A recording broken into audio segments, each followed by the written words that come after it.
Assalamualaikum warahmatullahi wabarakatuh.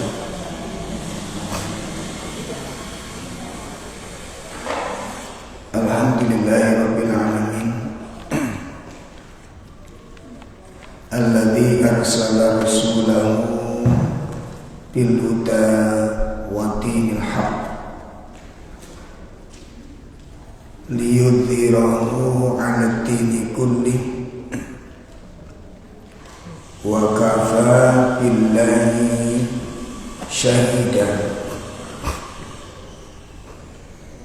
Asyhadu an la ilaha illallah wahdahu la syarika lah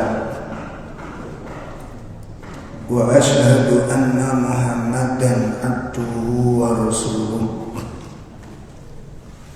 Ya ayyuhalladzina amanu taqullaha haqqa tuqatih wa la tamutunna illa wa antum muslimun.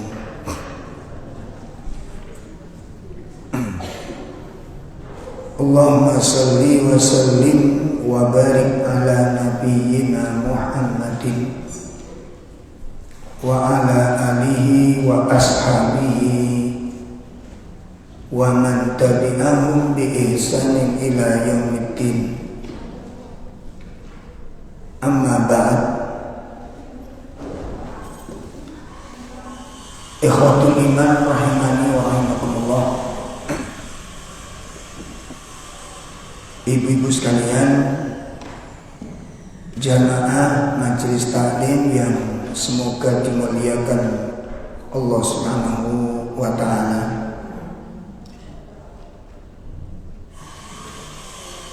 Alhamdulillah, pada pagi ini Allah Subhanahu wa taala mempertemukan kita dalam kajian rutin kita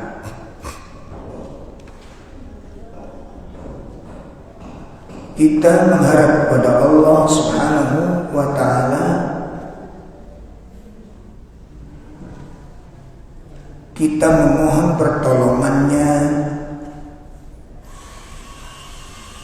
Mudah-mudahan Allah menjadikan ilmu ini bermanfaat dan membawa kemaslahatan dunia dan akhirat.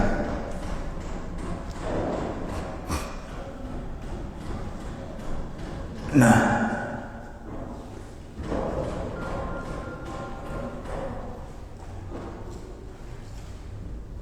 ibu-ibu sekalian yang dimuliakan Allah, menindaklanjuti materi kita dari pembahasan kitab Al-Arba'in Nawawi. Terakhir hadis keberapa? Ke-14 yang berkaitan dengan menjaga kehormatan seorang muslim.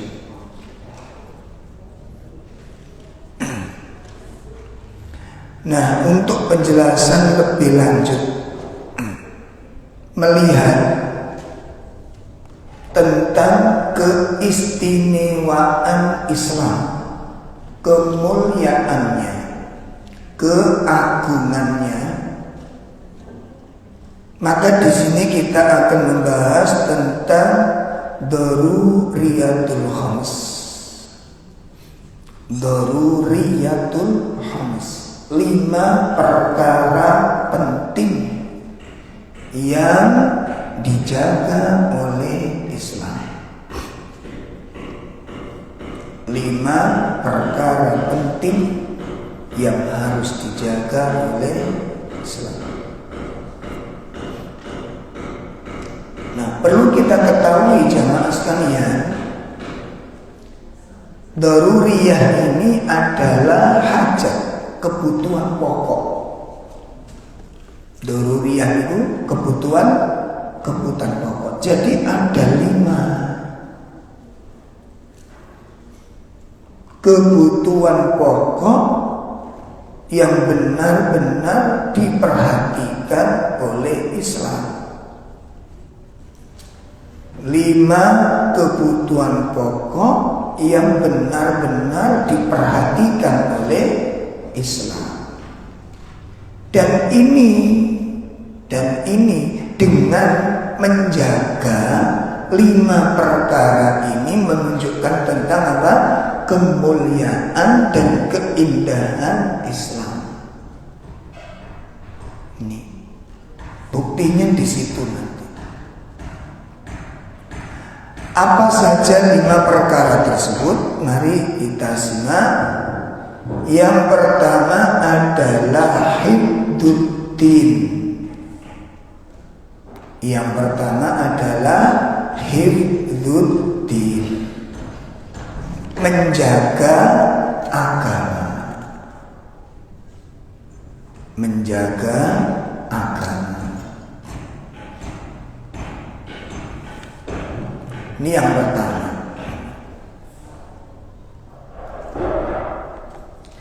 Lah, agama yang dimaksud ini apa? Menjaga agama yang dimaksud ini perlu kita ketahui merupakan kebutuhan pertama, kebutuhan terpenting dalam kehidupan dan beragama adalah kebutuhan tentang agama, tentang ilmu, akidah, dan amal. Jadi kalau kita bicara agama, membicarakan tentang 3 hal: ilmu, akidah, dan amal. Itu agama. Ilmu, akidah, amal. Ini urusan terpenting dalam kehidupan, urusan terpenting dalam syariat, urusan terpenting, kebutuhan terpenting dalam hidup. Makanya ada doa gimana? Allahumma aslih li. Ya Allah, lanjutannya lali. Kemarin lupa, sekarang lali. Gimana Bu? Allahumma aslih li dini alladzi huwa ismatu amri. Ini jangan sampai tidak hafal ya. Dihafalkan. Ya Allah, perbaikilah. Ya Allah, perbaikilah urusan agamaku. Kita simak doa ini. Ya Allah, perbaikilah urusan apa? Agamaku. Allati huwa ismatu amri. Karena agama merupakan apa? Penjaga dari semua urusanku. Ya, karena agama merupakan apa? Penjaga dari semua urusanku. Itu panjang pembahasannya. Ini urusan terpenting. Ya, makanya tadi menjaga agama ini adalah menjaga dalam 3 hal: ilmu, akidah, dan amal. Nah, ibu-ibu sekalian, akidah, amal yang kemudian dirangkum menjadi yang disebut dengan ibadah. Karena agama itu nggak ada yang disebut agama tanpa ibadah itu. Ya, tidak dikatakan orang beragama tanpa ibadah. Ibadah tidak dikatakan ibadah kalau nggak pakai ilmu. Jadi 3 rangkaian tidak bisa dilepaskan. Ilmu, apa tadi? Akidah, amal. Ini satu kesatuan yang nggak bisa dipisah. Nah, ibadah kepada Allah ini merupakan tujuan utama diciptakannya manusia. Saya ulangi, ibadah itu merupakan tujuan utama diciptakannya diciptakannya manusia dan jin untuk ibadah, untuk beribadah. Wa ma khalaqtul jinna wal insa illa liya'budun. Ini. Nah, oleh karena itu supaya manusia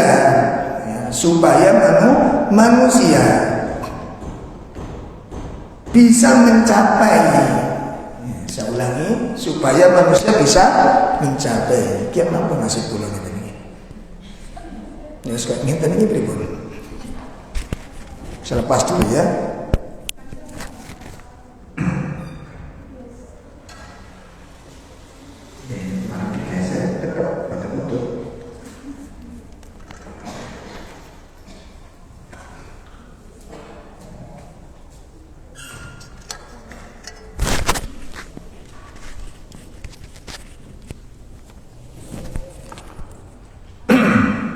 Jadi menjaga agama tadi apa? Pertama menjaga agama. Nah, menjaga agama meliputi apa mawon? Ilmu, iman atau akidah, terus amal, yang kemudian dirangkum menjadi ibadah. Nah, ini. Jadi ibadah itu merupakan satu kesatuan dari tiga ini. Coba lihat, sampai sholat tanpa ilmu gimana? Sholat bagian ibadah ya, tanpa ilmu, ribut, tidak bisa. Ibadah pakai ilmu, tapi tanpa amal, tanpa iman, ribut, tidak bisa. Sehingga antara ilmu dengan iman ini merupakan apa? Satu kesatuan yang tidak bisa dipisah dari ibadah ini, yang kemudian amal tersebut apa saja. Sehingga puasa yang kita jalani besok itu, insya Allah bulan depan kita sudah berpuasa, ya bulan depan.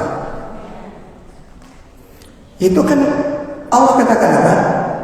Man shoma Ramadhana imanan. Man shoma Ramadhana imanan. Barang siapa berpuasa dengan sebab iman. Ya. Begitu juga beribadah, beramal dengan penuh keimanan, ikhlas, tapi tidak sesuai dengan ilmu, ya nggak benar. Sampun jelas nih.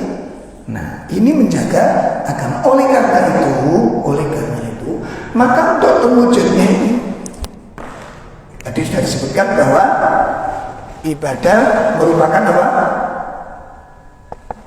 Tujuan utama diciptakan manusia. Dalilnya apa? Surat apa, Bu? Surat 51 ayat 56. Ya, surat 51 ayat 50. Nah, maka untuk bisa tercapainya tujuan ini, perhatikan, ini saling terkait semua nanti, Bu. Untuk bisa tercapainya ibadah dengan cara yang benar ini, manusia membutuhkan bimbingan. Gimana? Kita butuh bimbingan, sehingga inilah ya tujuan Allah mengutus para rasulnya. Ya. Maka untuk menjaga agama ini, Allah mengutus apa? Para rasulnya, supaya tercapai tujuan utama ini. Coba jenengan lihat orang-orang yang hidup di pedalaman yang disebut dengan primitif, pripun, Bu? Ngerti ilmu, ngerti iman, ngerti akidah, ngerti akhlak, nggak ngerti. Mereka hidup mereka manusia. Tapi jangan lihat, mereka makan, yang dilihat dimakan. Bahkan ada dulu kisahnya yang namanya penduduk kanibal, gitu. Pemakan manusia. Karena sudah nggak ngerti hukum ini. Masya Allah, kita bisa menyaksikan itu. Jangankan mungkin zaman-zaman dulu, zaman sekarang pun itu masih ada. Mak jenengan ini kan sayang kalau ke gunung-gunung kan, ke tempat rekreasi itu masalahnya. Gitu. Tadi gak kepedok menungso sing kados ngeten iki. Coba ke pelosok-pelosok. Ya. Nanti ikut ke Malang Selatan di sana, kapan ikut kajian di sana. Kajian keluarga di Malang Selatan. Sekali waktu gitu loh. Ojo nang kolam renang ya. Gak bosen kayak apa sih? Suwe-suwe kok sampean berat loh. Merotoli dagingmu. Ya, soal waktu pinggir pantai kajian. Habis kajian pagi subuh, nanti jam 7 keluar. Terus sarapan dulu keluar. Deket sana Bu. Ya setengah jam nyampe sudah di ngeliyep itu.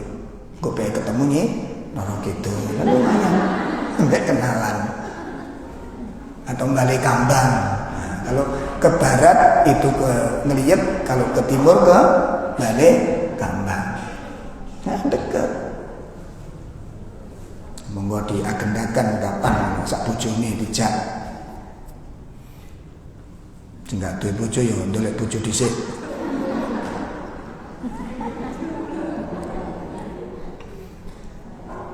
Masya Allah, ini penting. Kita lihat orang-orang pedalaman, Pacitan itu Masya Allah. Makanya kalau kita dalam perjalanan di gunung-gunung itu ada rumah, 2 rumah. Kalau pegunungan kan gitu kan, 1 rumah. Loh gini beragama nih biar. Wow, dari sana sini nggak ada masjid, nggak ada sing bina. Saya coba beragama ini gimana? Subhanallah. Lah katusnya kan pripun Ustaz? Kalau dia belum sampai ilmu berita tentang agama, urusannya terserah Allah. Tapi kalau sudah sampai berita bahwa ada agama, ada ajaran, wajib dia belajar. Nah ini pentingnya para rasul diutus supaya apa? Menungso itu masing bimbing. Sehingga Allah firmankan di beberapa ayat, mari kita lihat. Ini selalu terkait ya. Kita lihat surat An-Nisa 165. Surat An-Nisa 165.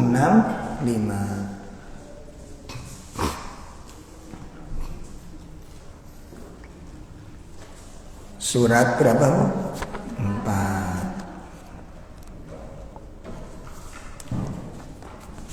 A'udzu billahi minasy syaithanir rajim. Rusulan mubashshirina wa mundzirina li'alla yakuna lin-nasi 'alallah lin-nasi 'alallahi hujjatun ba'dar rusul. Wa kana Allahu azizan hakima. Ya.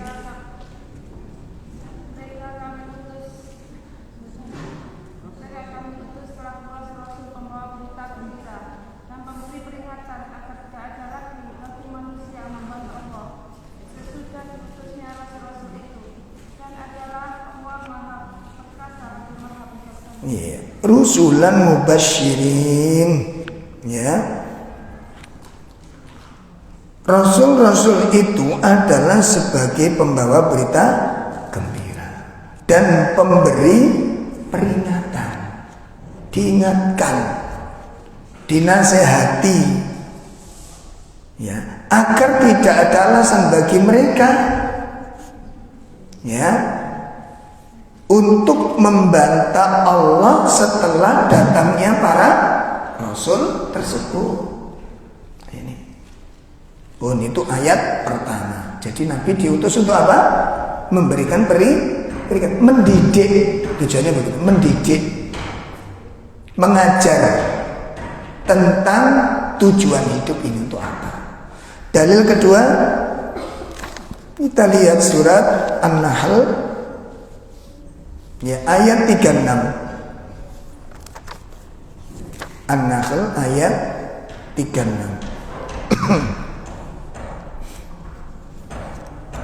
A'udzu billahi minasy syaithanir rajim. Wa laqad ba'athna fi kulli ummatin rasulan an i'budullaha wajtanibut taghut. فَمِنْهُمْ مَنْ هَدَى اللَّهُ وَمِنْهُمْ مَنْ حَقَّتْ عَلَيْهِ الضَّلَالَةُ فَسِيرُوا فِي الْأَرْضِ فَانْظُرُوا كَيْفَ كَانَ عَاقِبَةُ الْمُكَذِّبِينَ.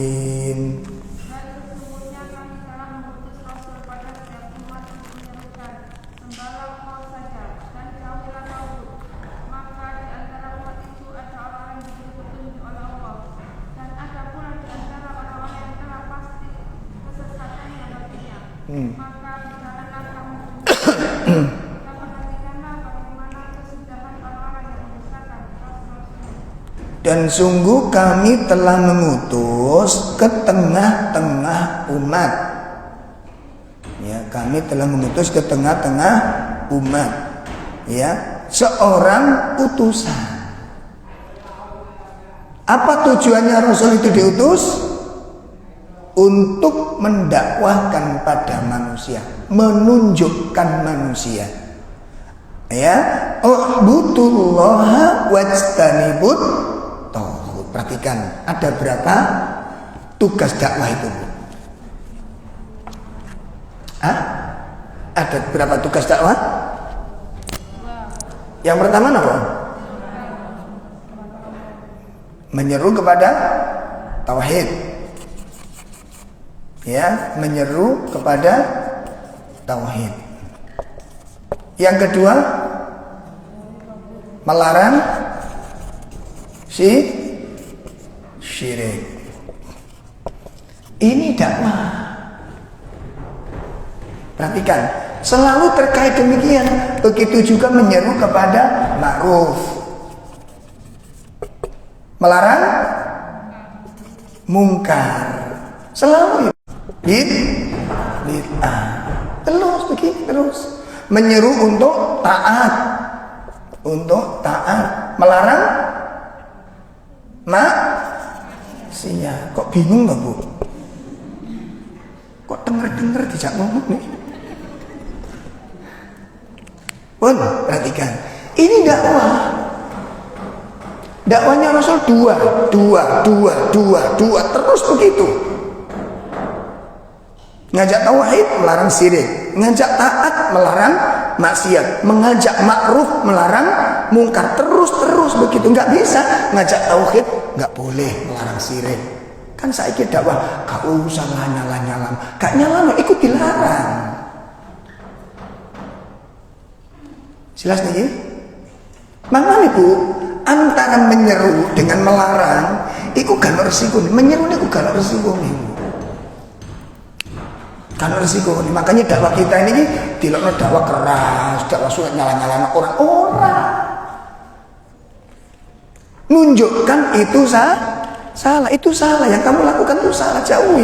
Itu tugas, bukan nyala-nyalakan. Sakitipun pahami ini, Nah, itu diingatkan.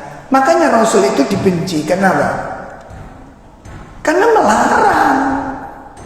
Lah wong iku gak seneng nek ono larangan, ngono lho. Padahal sebone larangan.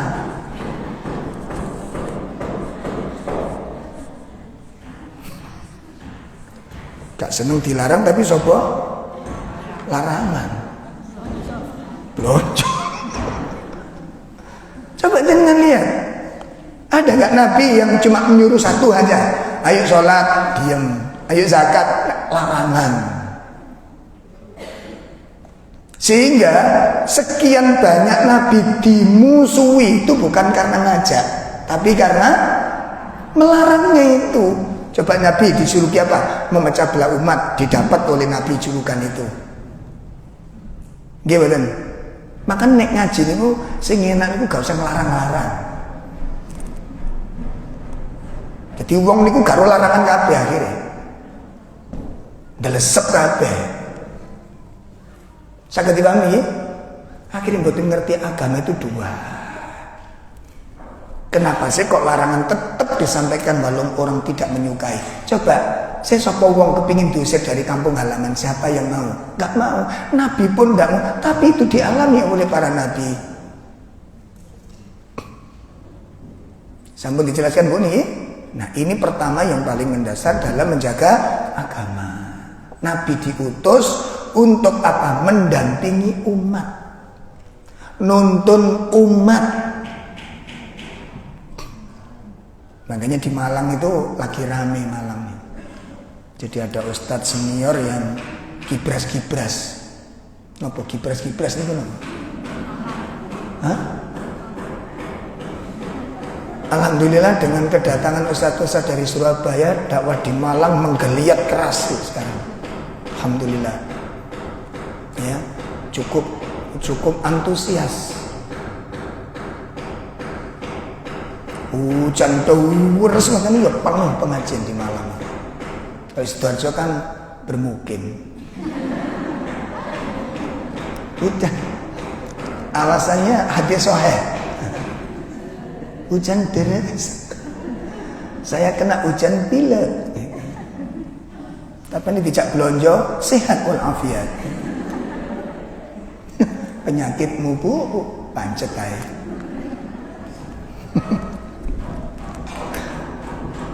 Nah itu di situ coba lihat. Marahnya apa? Marahnya ketika kita itu nyampaikan larangan-larangan. Tuh marah-marah ustadz ini. Tolong ya, ustadz-ustadz yang dari luar Malang, kena aku menang. Tolong jangan mengacak-acak dakwah di Malang. Itu ustadz senior. Loh sih mengacak-acak iki apa nih ya menang tak eling. Ya, akhirnya ditunjukkan nggak boleh menyalahkan orang. Semua orang itu punya dalil sendiri-sendiri. Yang punya amalan ini ya no dalile. Loh, nek kayak dalil ngono. Amrozi mateni wong itu ya no dalile Bu. Ya apa sampeyan iki? Nyolong sandal lho. Ono dalile. Bukankah tujuan utama di dalam mencari ilmu meninggalkan yang buruk, mengambil yang baik? Itu di prakteknya juga sandalnya. Ninggalkan yang buruk, ngambil yang baik. Begitu. Pas tuh. Karena dalil. Iya, ini. Ayo tirun gue. Orang tidak sholat, tak tunjukkan teman saya itu tidak sholat gara-gara ngaji tauhid. Apa kita salahkan? Tidak bisa, kan ono dalile. Ono dalile. Meso gak masalah. Ngomong kotor, main lintrik. Wis gak ngaji penting kita. Sing penting hati ini dikir. Ngono modele ngono. Modele. Wah, ini gak ketemu kok ngene. Awak dhewe iki punya akal sehingga gak kena di plokoto koyo ngeten iki. Karena kula mbek sampean gak ngaji, bab-bab ngeten mboten diterangaken. Lah ngene iki salah apa mboten ngoten lho. Ngene iki lho salah apa mboten. Nek salah ya kudu dijelasne, cek mboten dilakoni. Lah, Al-Qur'an diturunkan dalam dua sisi tadi, ngajak kebaikan, mencegah. Lah, para nabi, jangankan nabi-nabi yang Nabi Muhammad itu nabi terbaik sudah. Saya sapa sih akhlake sing luwih apik timbang Kanjeng Nabi ana to? Sinten menungso wis tak kiai sing kelas sapa lah. Sing lebih baik akhlaknya dari Rasulullah. Ada apa enggak? Dibenci oleh kaumnya. Diusir oleh kaumnya. Dimusuhi sama pamannya. Pertanyaannya, apa sebabnya? Karena syariatnya menyelisih kebiasaan masyarakatnya itu. Ngelarang iki tutup gak boleh. Iku sebabnya. Pun saged dipahami iki. Lah sampean kali kula aja sampe keracunan sing kaya ngoten niku, mboten. Aja sampe iki njaga agama sebab niki nek mboten disampaikan, Bu, agama kok ilang, Bu. Ilang. Saestu ilang.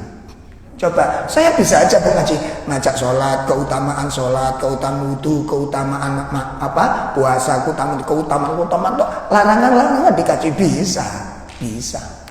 Cuma efeknya akhirnya awak dhewe gak ngerti sing dilarang.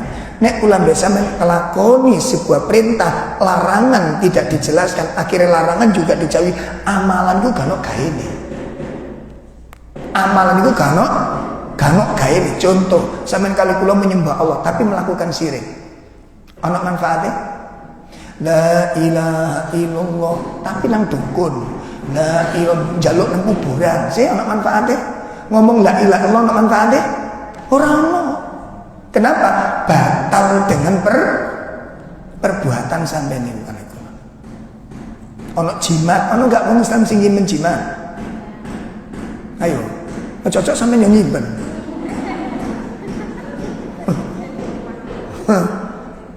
Loh, saya ki teman-teman sing ngaji Quran, cari Quran sunnah niku. Quran sunnah ya Allah, ngisi-ngisi ini sampeyan. Sudah keluar dari koridor syar'i, sudah keluar Bu sampun. Tidak seperti para pendirinya dulu sudah. Saya amati beberapa organisasi, penerusnya sudah melenceng dari khitoh awal. Keluar dari khitohnya.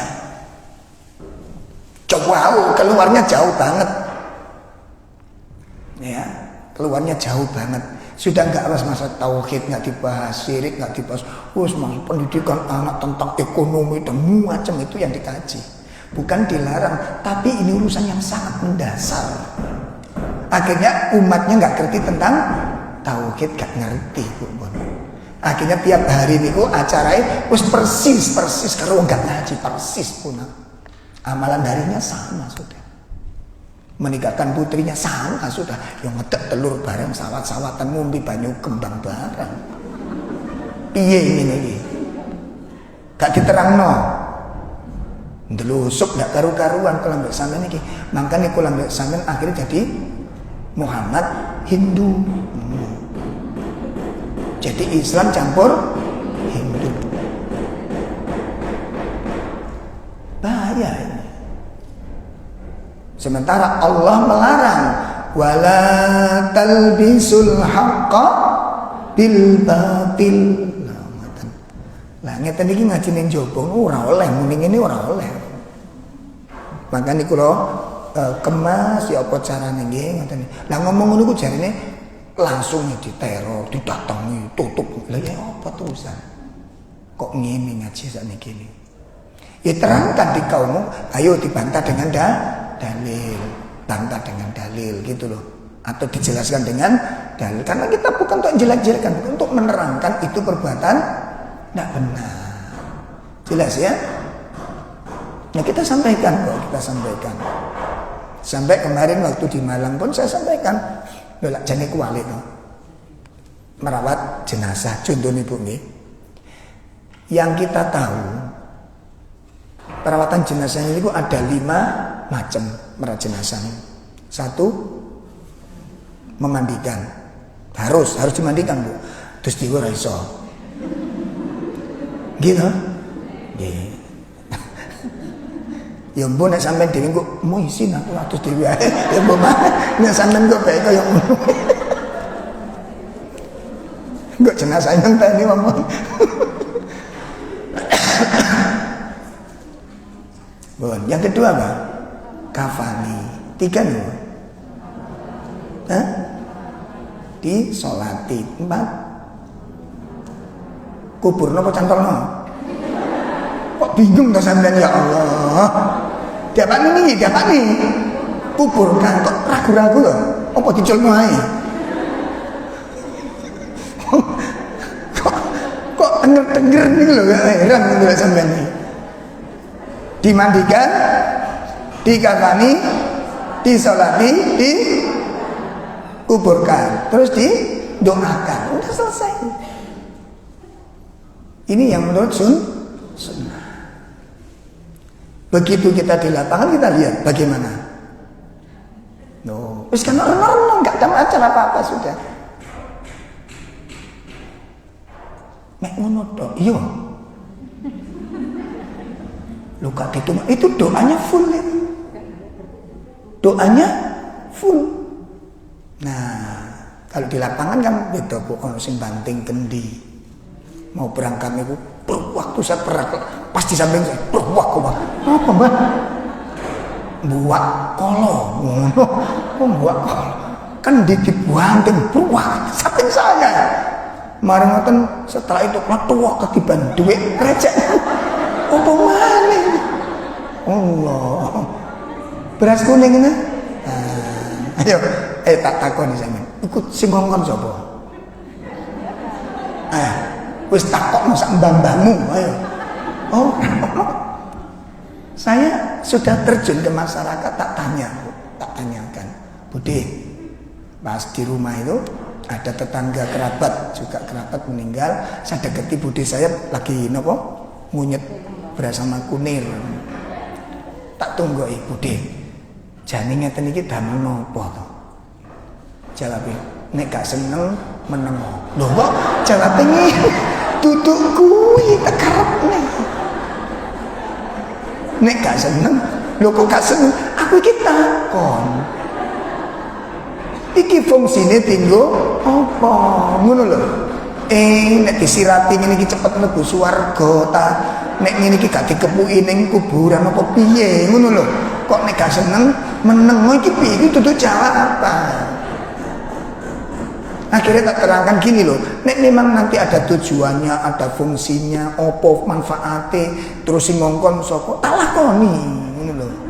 Kok iki gak masalah seneng gak seneng, iki sing ngongkon sapa, terus manfaatnya opo. Oh ngono ta iya. Jamin apa? Aku dhewe ora ero. Bayangin lah, ora ero. Tapi masih jalan kan? Sebagian masih jalan.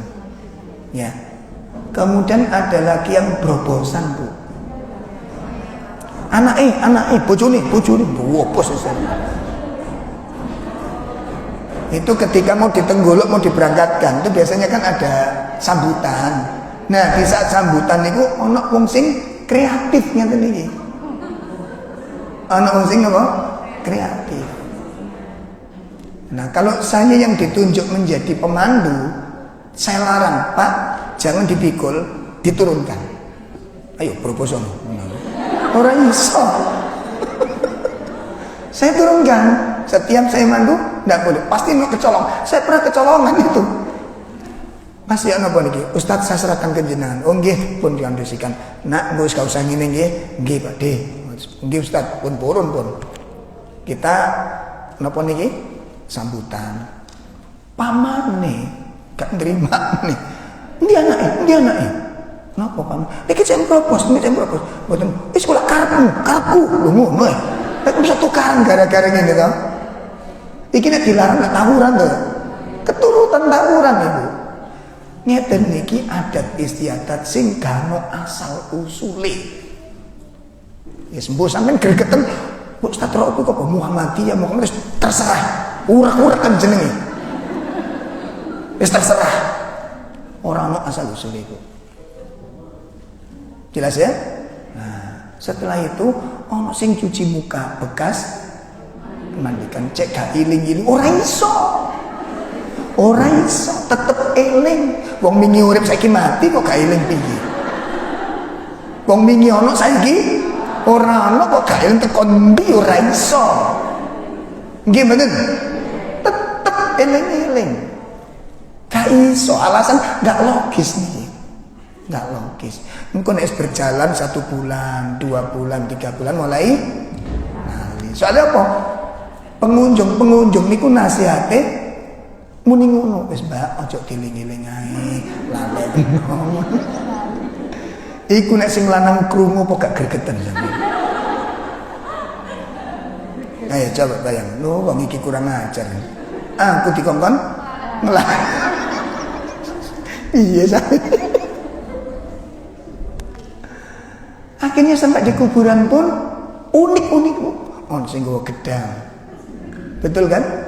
On sing nggawa kendi. Dulu awal saya ikut pemakaman tak pikir tiga sing ngeduki. Ora Bu, ditekek dhuwure. Tekek dhuwure pertama, apa fungsinya? Engko nek ngelak tangane njupuk ngene ngono. Ayo sampean kuliah itu bayar apa nek esuk mikir. Terus tinggal apa? Cek adem. Lah mending dipasang kran kok. Langsung dimasukkan ke dalam. Nggih to? Lah timbangane kok kendi kok mlebone akan balekno maneh. Iki filmnya Susana, Bu.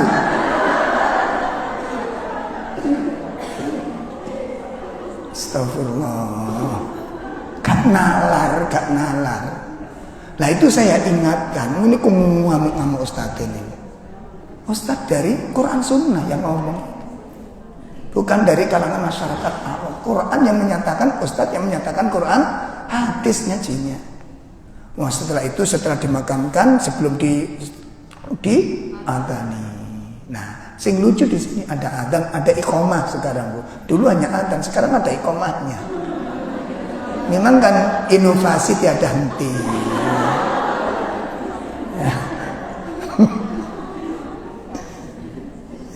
Sembuh. Ngene iki lho gak telingno, blakrak to ndin-ndin. Akhirnya saya ingatkan, nek nurut logika, adzan itu sebaiknya dilakukan sebelum sholat toh. Kenapa waktu sholat jenazah kok gak diadzani? Karena memang mereka tahu memang gak ada syariat adzan. Tapi kenapa ketika akan dimakamkan untuk kan logika sing lebih pantas dia ya. Kata dimakamkan atau kata sholat?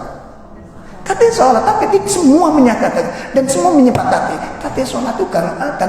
Begitu juga ketika akan dimakamkan, gak ada syariat itu. Ngeten iki nek diterangkan dadilan rame nih. Awak disawang, nyalahnya, enggak nyalakan. Itu enggak ada tuntunan, silakan kalau Anda mau lakukan silakan. Cuma kami terangkan itu enggak ada. Kalau kita lakukan dikhawatirkan apa? Menyelisihi dengan cara yang diajarkan oleh Nabi. Jelas ya? Begitu juga masa kehamilan. Kehamilan gak ada ritual apa-apa dalam agama ini. Begitu melahirkan baru nanti ada ritual satu, tahnik. Tahnik itu dulang kurma yang sudah dimamah sama, gak mesti ibunya, kalau ibunya watuk apa ora. Delok sih watuk. Lah nek ibuke jebles.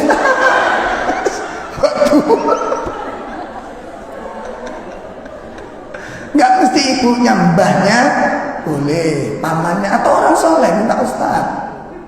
Yang dipandang soleh siapa?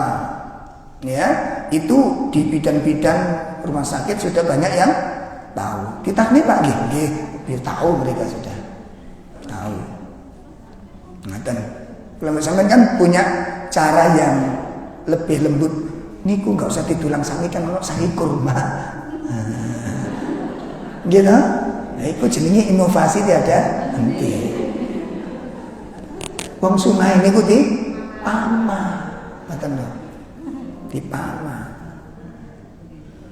Nah, itu setelah itu ada doa-doa secara umum, tidak ada doa khusus tentang itu.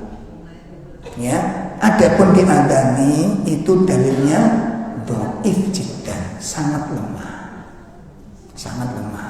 Cuma sebagian ada yang mengamalkan. Cuma hadisnya dhaif. Setelah itu baru hari ke-7 ada nama akikoh. Nah, akikoh itu acaranya satu, motong rambut, motong kambing, kasih nama. Itu acara akikohnya. Gimana Ustaz? Ngundang orang atau dibagi? Terserah jangan. Ya, sing penting nggak ada acara-acara yang. Nah, di masyarakat ini kan ono acara mana? Yakin udah. Ya, jadi bayi dari tengah-tengah, mojo dikelilingi kok diputer gunting tinggal didik gitu nih. Nggak usah, itu nggak ada tuntunan. Jelas ya?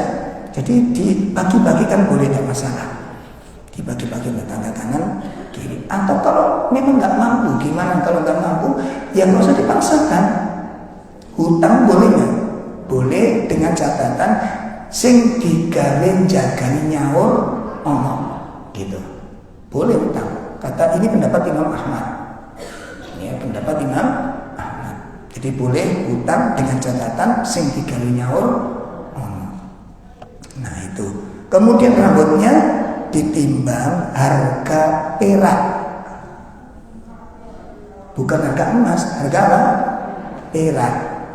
Disodakohkan kepada fakir miskin. Bun ya? Nah, itu ritual. Adapun waktu hamil nggak ada sama sekali, dan tidak ada larangan apapun. Ya, kesalahan-kesalahan seputar kehamilan, orang awam meyakini nek wong wedok nyidam, opo sak karepe kudu dituruti. Nek gak dituruti berpengaruh kepada anak. Engko anak ngiler. Engko nek SMP lah gak ngiler. Jangan. Engko nek SMP sik ngiler. Wah, gandal retong. Ya, itu gak ada istilah itu. Sehingga boleh suami yang beda di mujair, belai wedus, belai petik, tidak masalah. Ketika istri orang Jawa larangan, ojo bojomu hamil, kok anakmu koyok iwak mujair.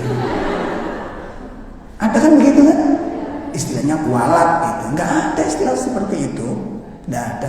Alhamdulillah saya, istri saya melahirkan anak 5. Saya beda di sembarang kali.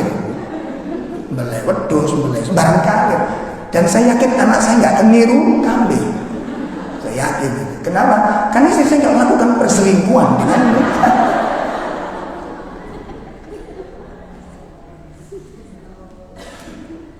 Nah, ini keyakinan yang perlu dihapus. Ya. Membaca surat-surat tertentu tidak ada tuntunan, tapi sangat dianjurkan untuk memperbanyak baca Al-Quran di saat hamil, untuk mengambil barokahnya Al-Quran. Silakan baca Al-Fatihah, Al-Baqarah sampai habis, Al-Imran sampai habis, silakan, ada masalah. Ya, kalau khusus baca surat Yusuf, baca surat Maryam, itu tidak ada tuntunan sama sekali. Dan supaya katanya supaya anaknya ganteng, anaknya cantik, ya ndelok bapak ibu itu. Iya dong. Lalu saya kira bapaknya welek, ibunya welek. Terus kena yang ganteng, fitnah dong. Fitnah. Ini kisah yang wacana sampai ngiler, ya tetep deh. Wajah ini bapaknya, ya mas, teraing dulu lah. Jadi nekon. Jadi jangan dikait-kaitan dibacakan surat Yusuf anaknya jadi ganteng. Ini yang nggak boleh. Jelas ya? Intinya apa bu? Dianjurkan memperbanyak baca Al-Quran. Silakan baca Al-Baqarah, boleh baca Al-Imran, Al-Jin, Al-Ankabut, boleh. Gak mungkin anak saya menjadi laba-laba.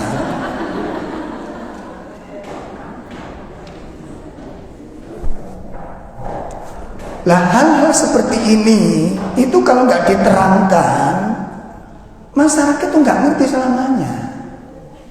Paham ya? Nggak ngerti selamanya, akhirnya terjadi pelanggaran. Kalau nanti berkaitan dengan masalah akidah, itu berat itu.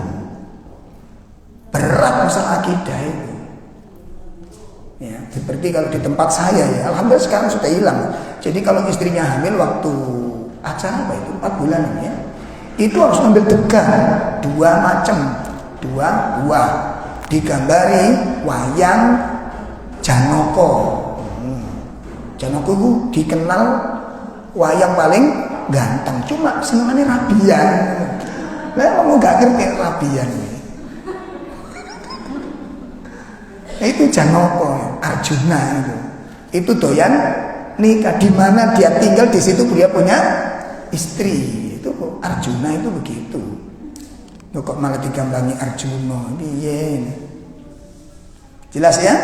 Nah, itu tujuan utama di dalam agama. Itu hifdzuddin, menjaga agama.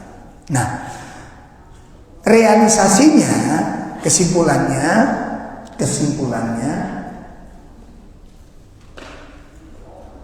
poin pertama ini di dalam hifdzuddin, sampun jelas runtutannya tadi Bu? Ya, runtutannya tadi yang saya tulis di papan. Ya, saya ulangi lagi biar jelas. Ya, jadi menjaga agama itu meliputi apa? Ilmu, iman, amal. Karena apa? Tujuan utama manusia diciptakan adalah untuk beribadah kepada Allah Subhanahu wa ta'ala. Maka ibadah tidak bisa terwujud kecuali dengan ilmu dan iman. Dia akan terwujud. Tidak akan bagus, amalnya nggak akan baik, amalnya nggak akan diterima kecuali dengan dua syarat ini. Sampai jelas? Nah, untuk terwujudnya, tercapainya tujuan ini, maka Allah mengutus apa tadi? Rasul. Allah mengutus Rasul untuk membimbing manusia bagaimana cara beragama yang benar. Bagaimana melaksanakan cara beragama yang benar. Kenapa? Karena kita sebelumnya sudah punya keyakinan. Gimana? Saya dulu punya keyakinan sebelum kita ngaji Quran Sunnah, ya sama dengan orang umum itu, sama. Ya sama. Nah, ternyata begitu kita ngaji Al-Quran, kita ngaji Sunnah, kita berpikir, oh ternyata banyak yang perlu diperbaiki dalam beragama. Akhirnya kita berubah. Nah, begitu berubah ada reaksi. Sekarang Pak Roub agamanya beda. Sampai saya pertama kali ngaji terjemah itu Bu, kan saya tulis di bawahnya itu. Jadi ngaji mufrodat nih loh. Tahu mufrodat? Perkata Bismillah artinya apa? Alhamdulillah, itu sampai separuh, sudah dapat separuh.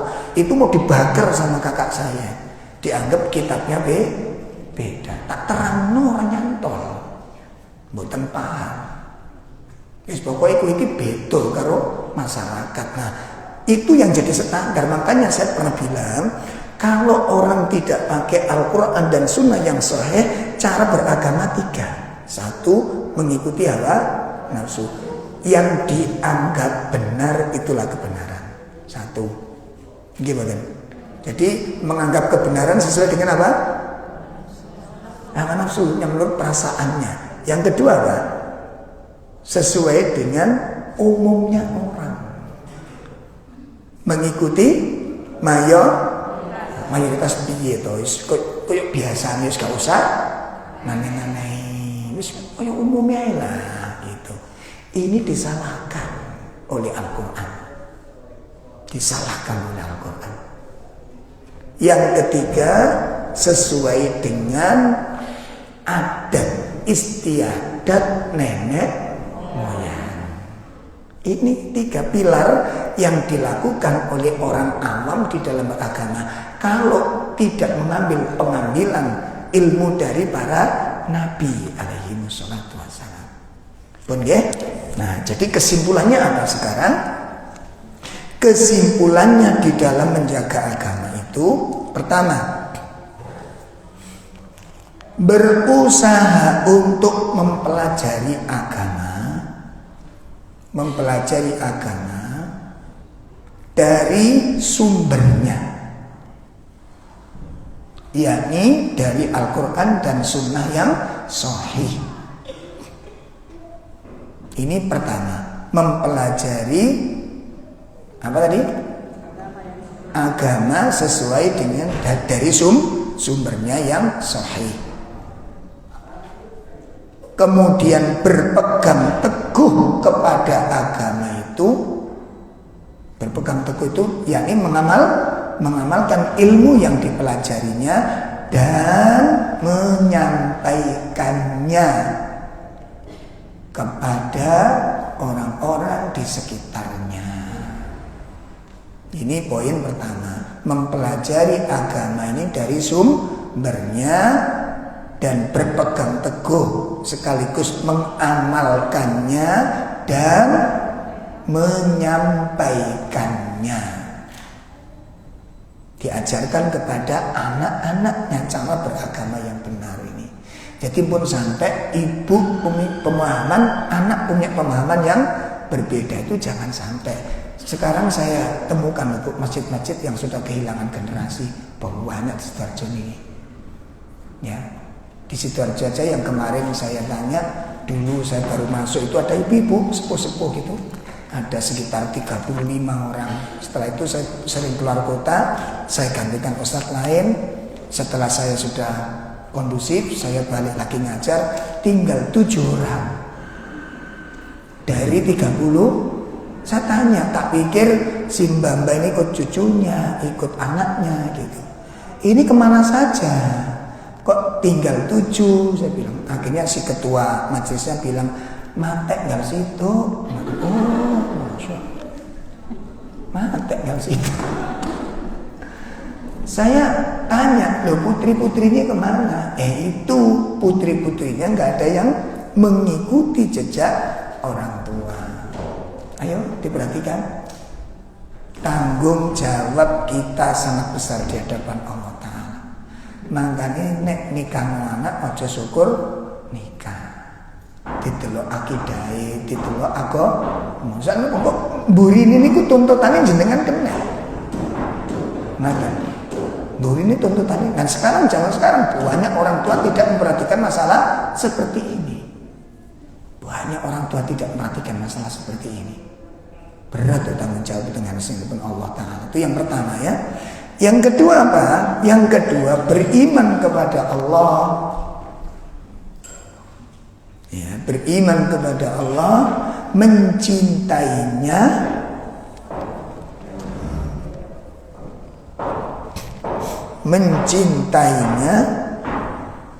mengagungkannya,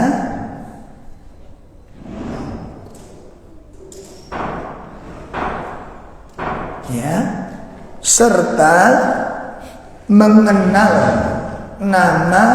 nama dan sifatnya. Ini yang kedua. Beriman kepada Allah, mencintainya, mengagungkannya, serta apa tadi? Mengenal nama-nama dan sifatnya. Ini yang pertama. Ya, yang kedua, ini beriman yang benar. Kajian akidah diikuti, dihadiri supaya ngerti. Cuma yang masih belum terungkap itu pembahasan secara beruntun, secara bersambung tentang Asmaul Husna. Itu yang belum dikaji secara runtut ya. Padahal itu penting banget itu. Karena kalau mempelajari Asmaul Husna itu pengaruh kepada karakter itu sangat besar efeknya nih. Pengaruhnya kepada karakter, pembinaan, pola pikir itu besar sekali pengaruhnya nih. Pun, insya Allah mudah-mudahan nanti di kedepan kita ada waktu untuk mempelajarinya. Yang ketiga,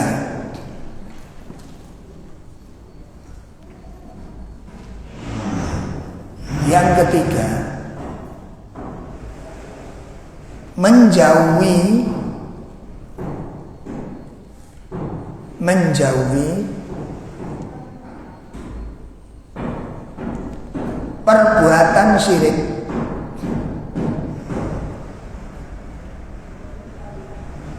Menjauhi perbuatan syirik dan memperingatkannya. Keluarga, kerabat, dan masyarakat sekitar memperingatkannya agar menjauhi perkara tersebut.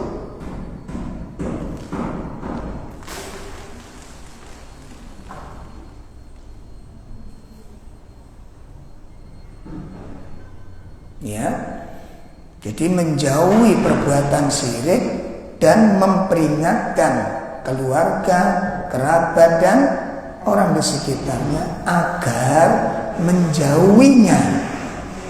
Itu menjauhi kesirikan dan perbuatan riya.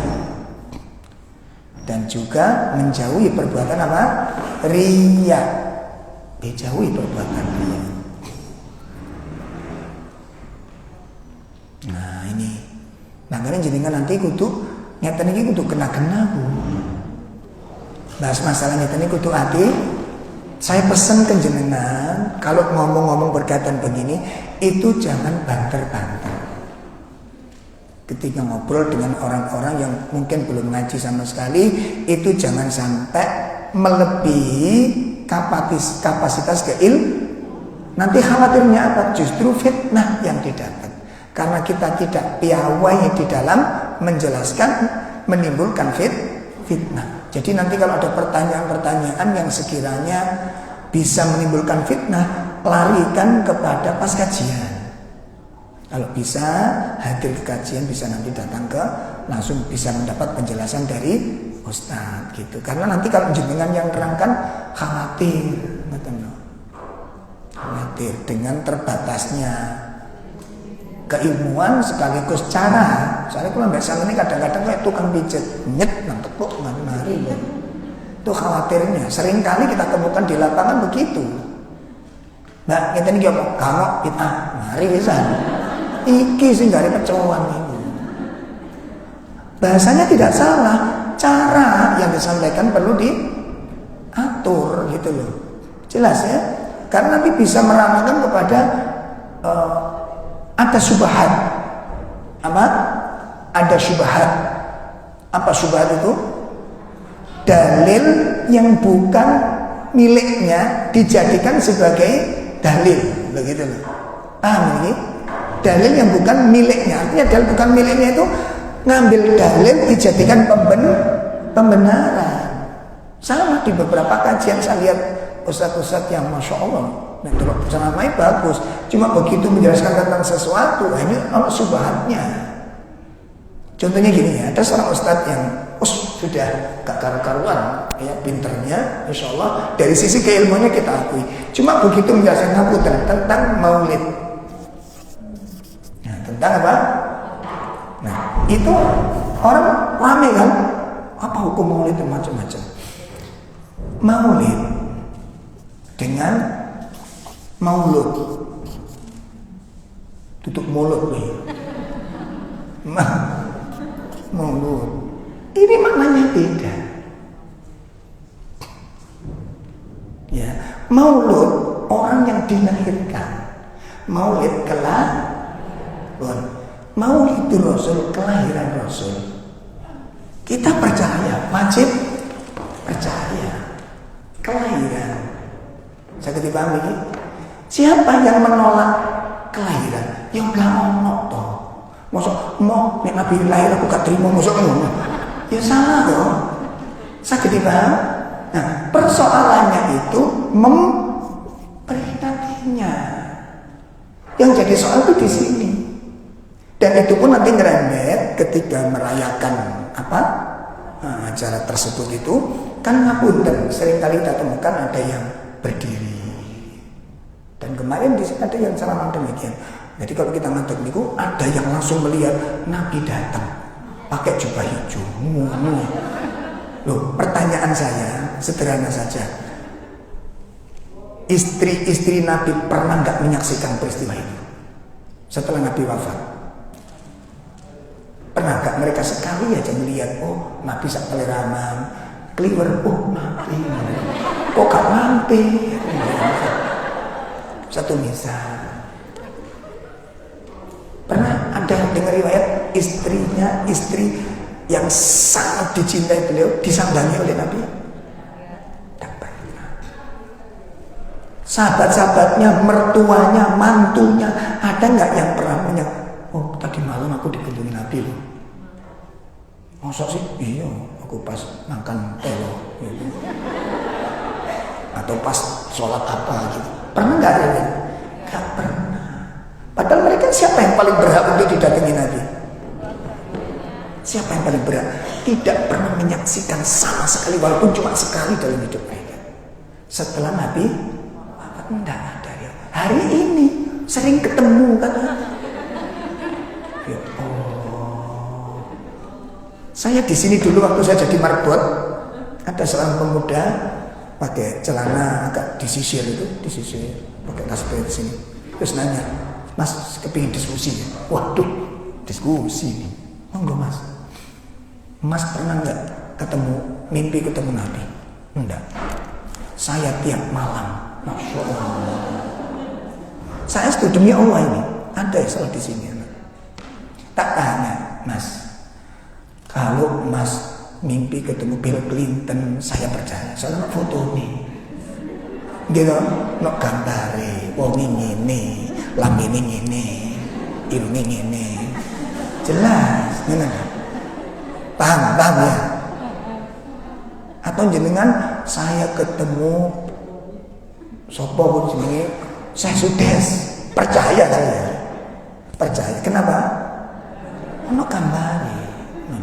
Nah terus sampean ketemu Nabi niku standar kemudian Nabi itu opo ciri? Bajunya kayak jenengan gini. Oh pakai jubah. Sing mateni Umar itu pakai jubah Mas. Lho gimana? Ini bukan standar ya akhi. Coba antum baca riwayat. Ada yang sampai Nabi datang belangkonan. Bayangkan dulu ya. Lho ngono ku diyakini. Bayangkan apa enggak usah. Bahkan tidak segan-segan saya setiap bulan itu dikunjungi rumah saya dengan Nabi Khidir. Terang-terangan di hadapan jamaah. Ini mendidik untuk cerdas atau pembodohan?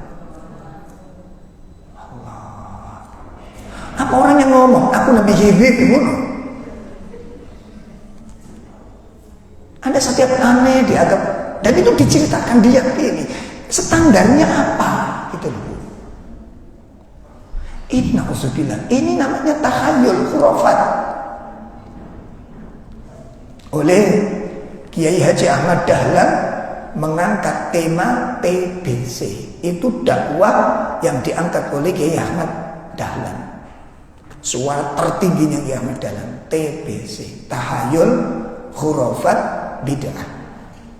Ya, sekarang dakwah ini sudah enggak dikenal lagi di kalangan kita. Insyaallah ini bahaya. Jelas ya? Nah ini perlu diterangkan Bu. Cek mboten kesasar. Ya, nah Ustaz tadi menjelaskan ini. Siapa yang mengingkari maulid kufur, sepakat. Mengingkari apa? Apa arti maulid? Nah, ada nggak yang mengingkari kelahiran Rasul? Nah, yang dipersoalkan apa? Nah, itu loh. Itu nggak dijelaskan oleh Ustadz ini. Sampun jelas nih Ibu. Sampun jelas. Yang dipersoalkan apanya? Acaranya itu loh. Setelah itu Nabi datang, gitu kan. Makanya waktu pertama kali ibu Pondok Mutiara awal ngaji, kenapa Ustadz kok nggak suka baca sholat? Oh, suka saya bilang. Tapi Ustadz kok nggak baca kitab ini, gitu. Kitab tiba maksudnya. Akhirnya kita beli kitab tiba waktu itu. Tak tukuk nih, tak terjemah nih. Ada terjemahan sekalian. Kaget begitu baca terjemahnya itu, kok kaget ibu. Jadi selama ini yang saya baca Ustaz, lah apa maneh? Lah sampean mau baca itu Mbak? Iya, pun pertanyaan saya. Waktu baca ini kok jangan berdiri kenapa? Nah, kata ustazahnya, kata jamaah, tidak tahu Ustaz. Nah, kalau tidak tahu berarti kan bingung. Melakukan sesuatu tapi tidak ngerti yang apa dimaksud. Contohnya gini, suami panjenengan habis subuh mandi pakai jaket, pakai jas. Sampai tanya, loh ya mau kemana? Embo. Salah dong. Melakukan sesuatu nggak ngerti, disebut apa? Bingung. Gimana? Atau ibu-ibu habis subuh langsung mandi jago pakai jilbab, pakai baju yang bagus, bawa tas. muter-muter, tanya suaminya, katen nanti, ya. Loh, ini kan masalah benar. Ngerti arah pembicaraan saya? Melakukan sesuatu nggak ngerti. Nah kalau satu misal, lo kon jenengan kemarin waktu pas taklim kok berdiri kenapa? Keringingen. Oh nggak masalah. Dia berdiri karena keringingen. Lo jenengan kemarin kok pas ngaji jenengan sembujung cekok-cekok. Oh mungkin ada alasan. Lo tiba-tiba kok jenengan berdiri kenapa? Boten ngertos Ustaz. Kenapa kok saya harus berdiri? Kalau begitu tak duduk lagi. Sampun? Ini jawaban santrinya. Ustadznya jawab. Kata guru-guru kami, kalau kami membaca apa kalimat ini, itu rohnya Rasulullah itu datang ke tempat kami. Oh gitu. Oke, baik. Sekarang begini.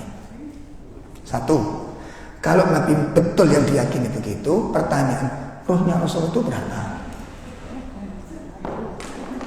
Bingung toh? Kalau hari ini itu melakukan ada 10 majelis, melakukan itu semuanya, pripun? Bingung toh? Satu, opo Nabi seliwer begitu? Atau enggak, ini bukan ngeledek, bukan. Sama sekali nggak ngeledek. Ayo toh kita diskusi yang seger. Ini bukan untuk permusuhan jelek-jelekan, sama sekali enggak. Untuk mereview, mengulas dan mengkaji lebih seger gitu loh. Jelas ini? Nah, itu pertanyaan pertama. Yang kedua, kalau datang berarti Nabi tahu yang dilakukan oleh umatnya. Sementara di dalam Al-Quran Nabi sendiri mengatakan, ketika aku masih hidup, aku yang mengawasi mereka. Di saat engkau wafatkan aku, engkau yang mengawasi mereka. Berarti Nabi nggak tahu. Jelas? Berarti Nabi nggak. Itu Al-Quran yang ngomong, bukan saya. Itu Al-Quran yang ngomong. Dan di dalam hadis pun disebutkan ada beberapa umat yang melakukan pelanggaran. Nabi mengatakan ummati. Nabi Allah mengatakan, la tadri, kamu nggak ngerti Muhammad. Ma'ada sabadaka, apa yang dilakukan oleh umatmu setelah kamu tinggalkan. Allah yang mengatakan, Muhammad kamu nggak ngerti apa yang dilakukan oleh umatmu, yang diadakan oleh umatmu setelah engkau meninggal. Dua dalil ini sudah cukup bagi kita. Nabi tak ngerti apa yang kita lakukan. Nah itu Al-Quran dan Sunnah yang menjelaskan. Nah sekarang mohon penjelasan dari yang meyakini itu ada. Nah kalau tetap diyakini, monggo silakan diyakini. Tapi dasarnya mana gitu loh. Jelas Bu? Nah setelah itu subhanallah, satu rombongan ini majelis di Pondok Mutiara semuanya ngaji sunnah sampai hari ini. Setelah itu baru cerita, 5 tahun setelahnya baru cerita. Setelah Ustadz terangkan itu 1 minggu gak kolumangan gitu. Karena dia tokoh. Ya, 1 minggu gak doyan mangan. Tenger. Iya, coba ditanyakan sama Pak Ustadznya. Coba dasar yang kita butuhkan, referensinya mana? Bukti bahwa Nabi itu ada enggak? Begitu ditanyakan, setiap ditanyakan jawabnya apa? Wis muni ku gak usah teko ngaji rono maneh. Jadi ngono. Oh iku ya muni ku enggak, yang dibutuhkan apa? Jawaban referensi. Ada enggak itu? Ternyata tidak ditemukan. Ya jawabannya itu, wis jangan ngaji ke sana lagi, itu aliran yang semua akhir jawabannya memang. Padahal yang dibutuhkan bukan itu. Akhirnya semakin kesini, semakin setiap kajian selalu ada dasar. Lah ini setiap apa yang kita lakukan ada dasar. Nggak ngawur kita. Jelas ya? Baik. Nah itu yang keberapa tadi Bu? Konsekuensi menjaga agama, menjauhi perbuatan syirik. Terus apa? memperingatkannya kepada keluarga, kepada kerabat. Diingatkan anak-anaknya, dikenalkan Bu ya, dikenalkan tentang tauhid anak-anaknya. Ya, kemudian juga menjauhi perbuatan riya. Ini. Kemudian yang keempat, konsekuensi menjaga agama adalah menjaga diri jangan sampai murtad dari agama. Masya Allah, ini berlindung kepada Allah Bu ya. Karena hati bisa tergelincir. Kita tidak boleh merasa aman. Makanya tolong dua sisi pesan saya. Pertama, jangan sekali-kali menjustis diri kita paling baik dibandingkan yang lain. Jangan sampai punya pikiran seperti itu. Jelas? Jangan sampai dibiarkan perasaan saya lebih baik dari orang lain. Itu perasaan beracun. Paham? Itu perasaan beracun. Tidak boleh seorang muslim punya pikiran seperti itu. Yang ada apa? Saya harus belajar lebih baik. Tapi dilarang saya lebih baik dari orang lain. Itu satu. Jangan sampai mengkonsumsi perasaan seperti ini. Kalau ada perasaan seperti kok rumongso, segera dibenahi. Itu penyakit. Sagedipun pahami? Itu penyakit. Yang pertama. Yang kedua apa? Jangan sekali-kali meremehkan orang lain, sekalipun orang itu betul-betul dalam keburukan. Sekalipun orang itu dalam keburukan, bergelut dengan kemaksiatan, satu misal, tenggelam dalam dosa, satu misal, tidak boleh meremehkan. Yang ada apa?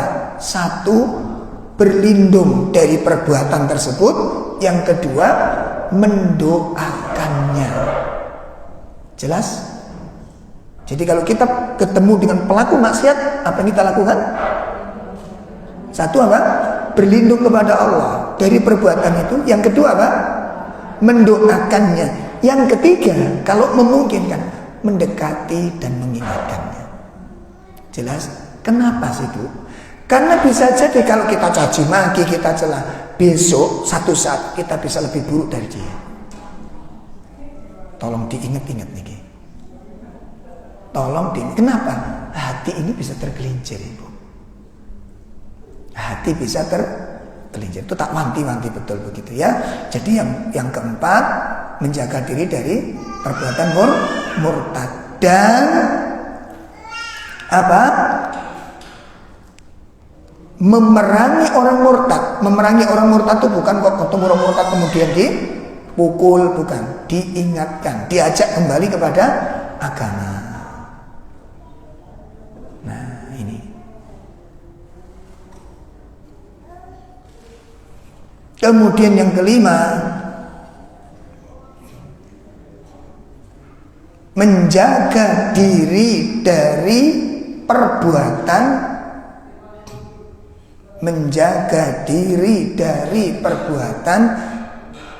atau amalan. Saya ulangi, menjaga diri dari perbuatan atau amalan yang menyelisihi sunnah.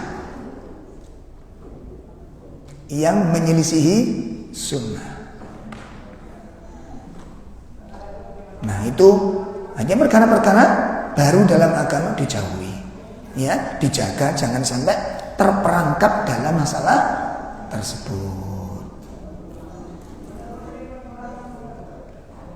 Nah, ibu-ibu sekalian, ini konsekuensi poin pertama, menjaga apa? Nah, kalau urusan ini sudah dijaga, urusan kita semuanya insya Allah akan dijaga oleh Allah Subhanahu wa Ta'ala. Kalau urusan ini kita jaga, urusan kita semuanya akan dijaga oleh Allah Subhanahu wa Ta'ala. Baik, ada sisa waktu sedikit untuk kita manfaatkan soal jawab. Ada pertanyaan, silakan. Ditulis boleh, barangkali kalau mau ngomong repot. Silakan ditulis kalau ada hal-hal yang kurang dipahami atau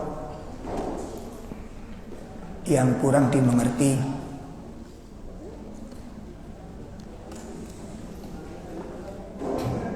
Ada, Bu?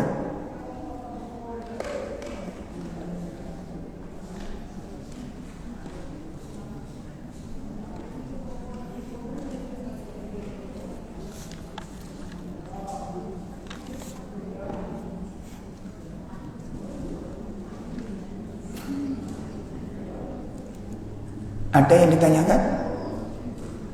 Tidak ada.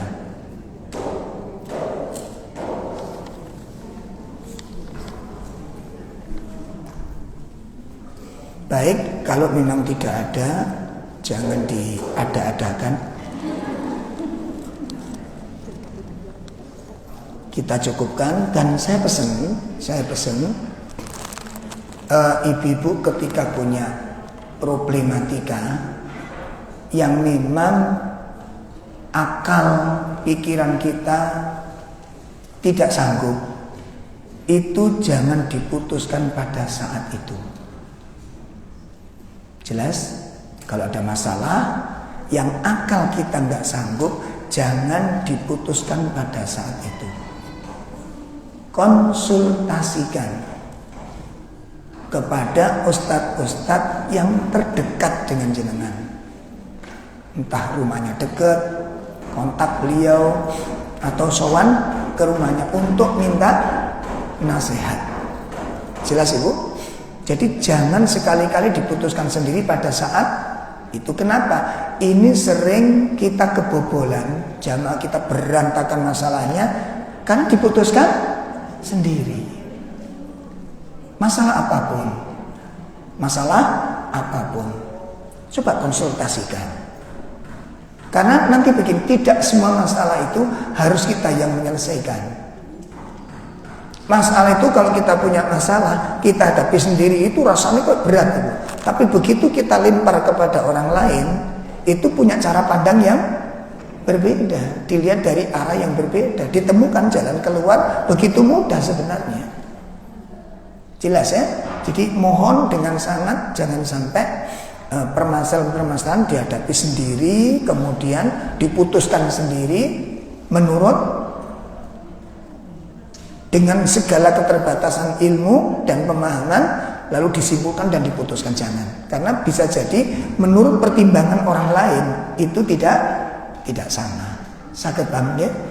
Termasuk konflik dengan suami, konflik dengan mertua, termasuk di dalamnya. Jadi jangan sampai ketika ada konflik langsung diputuskan menurut ilmu yang saya dapatkan, nyetel dewe, dolek teng YouTube, nah, kemudian langsung disampaikan. Ini nggak bagus. Kenapa? Anda dalam keadaan emosional. Jangan, itu sangat nggak bagus. Akhirnya sering terjadi, sudah pecah belah, sudah bubar, baru diberitahu. Kasebe pakai kol-kola kubro. Sebelum terjadinya itu, sebelum mengambil keputusan sering gitu loh. Di lingkar timur sana ada Ustadz Fakhri, ada Ustadz siapa, ada Ustadz Ari, banyak. Ya nanti di daerah Tanggulangin ada Ustadz Hifni, ada Ustadz mungkin Yunan untuk masalah keluarga, bisa sharing sama beliau. Masalah keluarga sharing, minta saran gimana saya harus bagaimana ini. Jangan diputusi sendiri. Jelas Ibu ya? Baik. Kita cukupkan sampai di sini, kita akhiri dengan kafarah majelis. Subhanakallahumma wa bihamdika asyhadu an la ilaha illa anta astaghfiruka wa atubu ilaik. Assalamualaikum warahmatullahi wabarakatuh.